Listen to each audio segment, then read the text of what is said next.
এই উৎসবের মরশুমেও পথে নেমেছেন এসএসসি চাকরি প্রার্থীরা।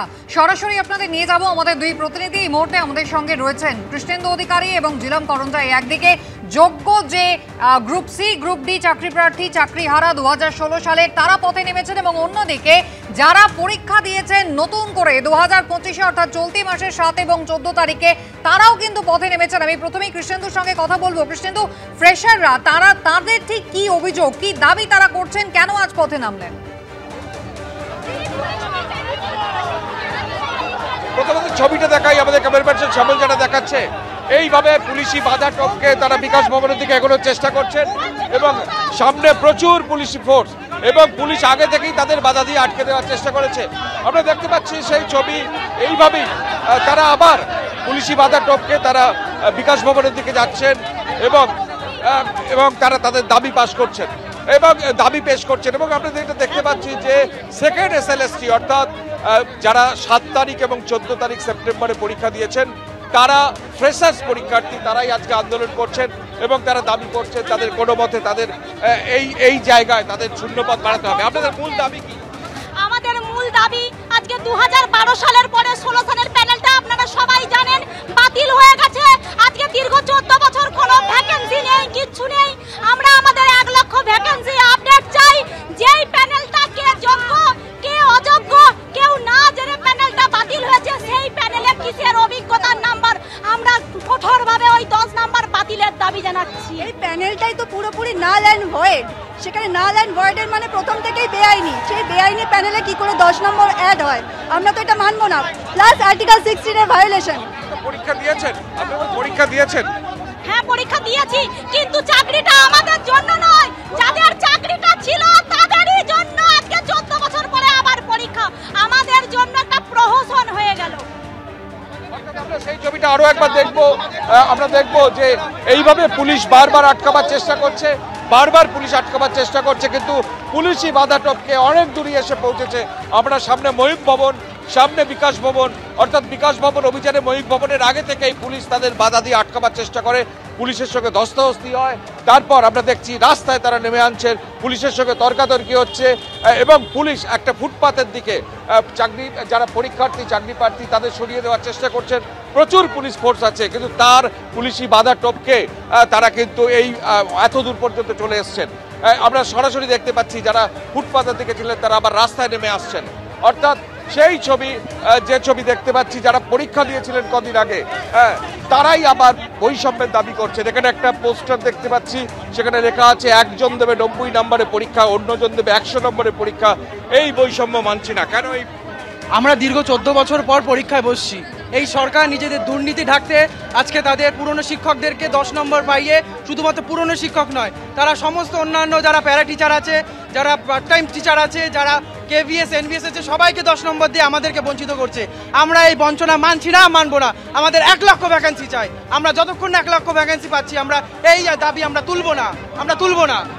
এখানে আবার একবার ছবিটা দেখাতে বলবো। পুলিশ ফোর্স দিয়ে আবার মেন রাস্তাটাকে আটকে দেওয়া হয়েছে, অর্থাৎ বারবার পুলিশের তরফ থেকে আটকাবার চেষ্টা হচ্ছে এবং সেই বাধা টপকে যারা পরীক্ষার্থী চাকরি প্রার্থী তারা সামনের দিকে এগোনোর চেষ্টা করছেন। আমরা যেখানে আছি সেটা হচ্ছে ময়ূখ ভবন, ডান দিকে ময়ূখ ভবন, সামনে বিকাশ ভবনে তাদের প্রতিনিধি দল গিয়ে স্মারকলিপি দেবে, কিন্তু তারা চাইছেন এখান থেকে বিকাশ ভবন পর্যন্ত মিছিল করতে।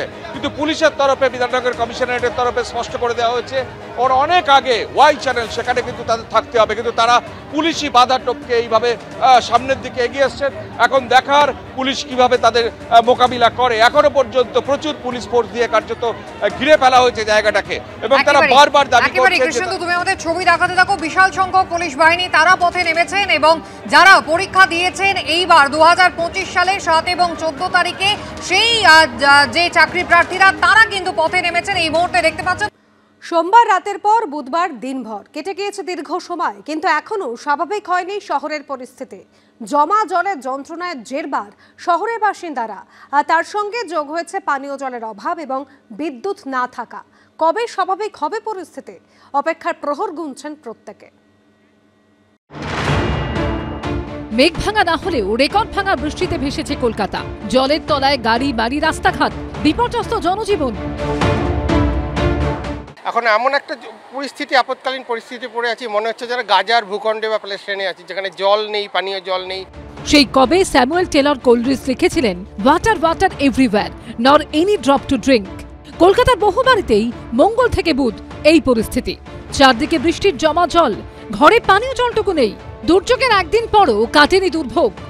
আমাদের কারেন্ট নেই, বাড়িতে জল নেই, বয়স্ক লোকেরা বসে আছে, কি অবস্থা। সোমবার রাতের কয়েক ঘন্টার বৃষ্টি ভয়াবহ করে তুলেছে কলকাতার জীবনযাপনকে।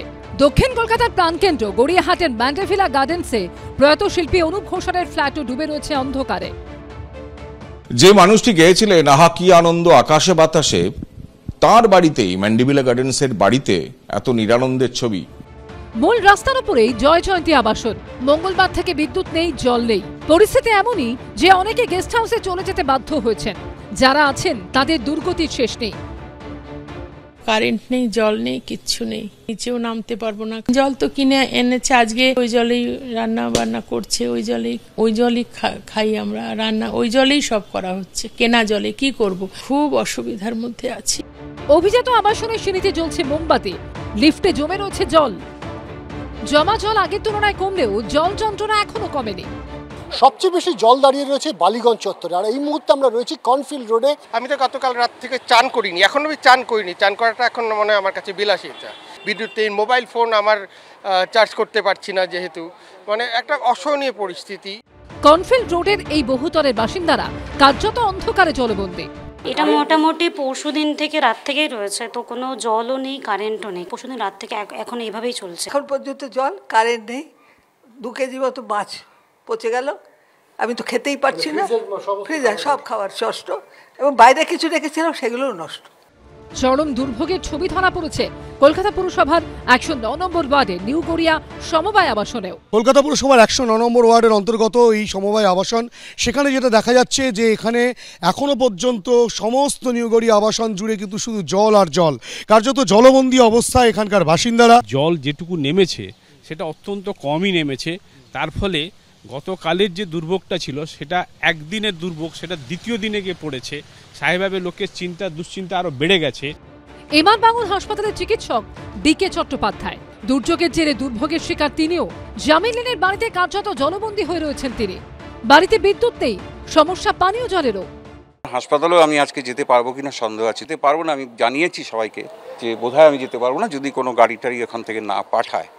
তবে গাড়ি ঢুকবে, আমি এমআর বাঙ্গুরে আছি, গাড়ি এখানে ঢুকবে কিনা সন্দেহ আছে, কারণ গাড়ি ঢুকলে বোধহয় জলেতে সমস্ত ইঞ্জিনগুলো বসে যাচ্ছে। এরই মধ্যে নতুন করে নিম্নচাপ তৈরি হওয়ার পূর্বাভাস দিয়েছে আলিপুর আবহাওয়া দফতর। কপালে চিন্তার ভাঁজ রাজ্যবাসীর।